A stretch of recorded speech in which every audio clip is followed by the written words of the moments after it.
This is Dave Dally with Keizer TV. We're here today at the Keizer Community Center, and everyone behind us, these are story poles being carved. We brought you the kickoff announcement that they were being done. And Lori, share with us today the relevance of what just happened, the school bell being placed back high in the Keizer community. Where did it come from, and how does it feel to have it at this point? So the bell is from the old Keizer School, which was built in 1916.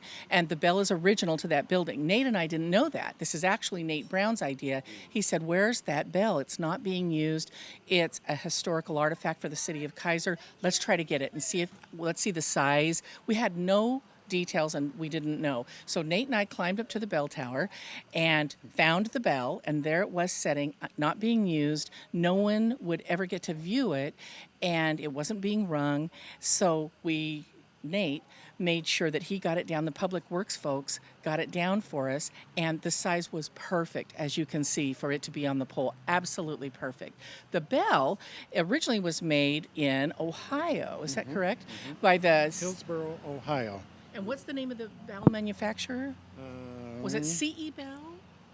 CE Bell. We can look up on it, but It's on the CE yoke. Bell and Company. So the bell was manufactured sometime between 1886 and 1894. So we don't know where that particular bell was from, somewhere in that date to 1916. But somehow that bell came to be in the old Keizer School. So children used to be called to their classes by the ringing of that bell. And our hope is that we'll be able to figure out how we can ring the bell from on top of the pole and have a switch in the Civic Center so that when the kids come on their history tours, the third graders come through the building on their history tours, they'll be able to ring the bell. That's a great idea. And this bell was not always in that structure next to the community center. That school was moved here. Correct. And the bell was still in the tower when you moved it, and it wasn't damaged. It's fully functional. We just heard it ring. Yeah. What a great course of events. Moving that structure must have been some feat. Yeah. But that the bell is still intact. If it was moving, I wonder if it was ringing as it was down there. Kudos to Nate. You know, Nate just really had the vision for that bell to be on top. We had no idea, will it work? What's the size? How do we get it? And the Keizer Heritage Foundation is the owner of the bell, and the board gave us permission to display it on top of the story pole, which is a huge benefit to the community. No one would ever see that bell. No one would ever hear that bell. And now it's part of our fabric. People didn't even know the bell existed, except for a handful of people. Nobody even knew that there was a bell up there. Wow. And so to be on display as a part of Keizer Heritage, I think is great. It is awesome. And this is just one story of many sections, chapters of these two poles getting their next repurpose. They were just sitting here for so long, and now they are taking on a art and historical, and our pride, spirit, and volunteerism has been carved on to this. So it's just so neat to have this repurposed and connect with so many different people and age groups. So to you, Nate and Lori, thanks to you for getting this here. I know we have other city staff we're going to interview how this idea came to be. Want to thank Keizer Fire. You saw our ladder truck, lift the bell, and then 3D art. What do you want to say to Kevin and his team for their efforts in making this look so beautiful? Well, we looked all over. I mean, part of the process it has taken, we've worked pretty actively for the last year and a half or 2 years to really execute the project. We had the money, we wanted to go, and we needed to find the exact right artist. So I personally visited all three, talked with Nate and said, I think I found our artist. And then he visited Kevin at his shop, 3D Art, Oregon 3D Art, and Kevin is an artist, and he's an engineer, and he could see what we wanted him to see. And he and his son Tyler have executed this and make it happen. I couldn't say enough about them. They're truly artists. Originally, we thought we would have it carved as the tribes carved their poles, which means cutting it down, laying it lateral, and having it hand carved.